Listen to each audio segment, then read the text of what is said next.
Definitely अगर IRFC की बात की जाए तो आईआरएफसी ने अभी तक इस एक साल में पूरे साल में निराश नहीं किया है। और आज भी अगर आईआरएफसी के हालात देखें तो 18 पैसे की हल्की सी तेज़ी दिख रही है। ये तेज़ी भले ही कम हो लेकिन इसके रिटर्न्स कम नहीं हो रहे हैं, क्योंकि एक साल में इसने रिटर्न्स दिए 430% तक। यानी अगर आपने इसमें 6,000 रुपये लगाए थे तो कम से कम 30,000 रुपये इसने कर दिए एक साल में। तो ये एक फ़र्क रहता है अगर आप कोई ट्रस्टेड जो है सेक्टर में मतलब पैसे लगाते हो, क्योंकि रेल डिपार्टमेंट से रिलेटेड है तो ना तो इनका कुछ कम होने वाला है और ना ही जो है मतलब कोई मंदी आने वाली है। ये सदाबहार कंपनियां हैं और इंडियन रेलवे के अधीन आती हैं, तो वैसे भी सेफ्टी तो फर्स्ट है ही इसमें।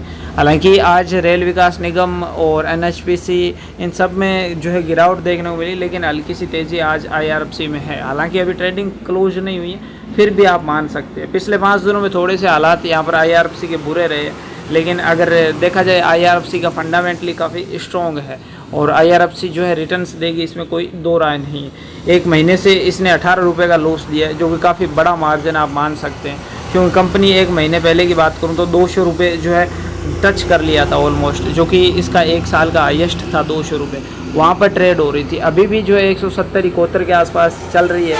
तो यहाँ पर भी अगर आप वेट कर रहे हैं कि बाइंग्स का, तो फिर आप आराम से वेट कर लो, क्योंकि हो सकता है यहाँ से 160 भी आ जाए, लेकिन 160 का स्टॉप लॉस लगा लो, इससे नीचे नहीं आएगी। जितना इसकी मार्केट वैल्यू है 2.24 लाख करोड़ रुपए की मार्केट कैप है, तो इतनी बड़ी कंपनी मान लो आप, डाउन टू अर्थ तो बिल्कुल नहीं आएगी। 6 महीने का एनालिसिस देखें तो 71% तक रिटर्न्स आए, जो कि काफ़ी शानदार आप मान सकते हैं। पी रेशो 35 है और एक साल का हाईएस्ट मैंने बता दिया, और एक साल का लोएस्ट देखें तो 32 रुपये तक आ गई थी, और 32 रुपये से 200 रुपये तक का सफ़र आपके सामने इसने तय किया है। बाकी अगर मार्च वाले क्वार्टर फाइनल रिजल्ट की देखें तो कंपनी में सब कुछ फंडामेंटली काफ़ी स्ट्रॉन्ग नज़र आ रहा है, चाहे रेवेन्यू की बात हो, इनकम की बात हो, ईपीएस हो, चाहे नेट प्रॉफिट मार्जिन कंपनी का तगड़ा बढ़ा है।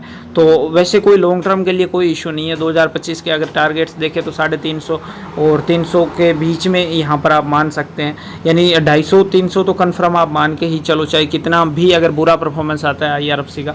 तो एक सेफ्टी के नज़रिए से अच्छी कंपनी आप मान सकते हैं। जो आप मिड कैप ढूंढ रहे हैं उसमें आप ये फिट बैठती है आपके लिए।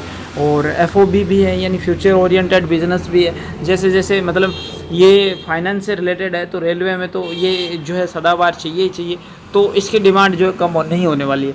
बाकी वो आपको डिसाइड करना है, इन्वेस्टमेंट करना है या नहीं करना है, कितना करना है, नहीं करना है तो कितने टाइम के लिए नहीं करना है, वो आप डिसाइड कीजिए। अदरवाइज़ जो पुराने इन्वेस्टर हैं उनके लिए गोल्डन अपॉर्चुनिटी है, होल्ड रखिए, कोई दिक्कत वाली बात नहीं है। आपने लगभग 95% तक शेयर होल्डर्स ऐसे हैं जिन्होंने यहाँ से लाखों छापे हैं या फिर हज़ारों छापे हैं, और कोई दिक्कत वाली बात नहीं है। अगर आपने हाईएस्ट बाइंग भी कर ली है इसकी, तो भी पेशेंस के साथ वेट कीजिए, आपकी रिकवरी करवा देगा। बाकी हर छोटी अपडेट के लिए तो बाबा बाजार आपके साथ जुड़ा ही रहता है, तो इसे सब्सक्राइब करके बेल आइकन प्रेस कर लो। और जो है जल्दबाजी तो आपको पता ही है कि मार्केट में नहीं करनी चाहिए। जय हिंद, वंदे मातरम।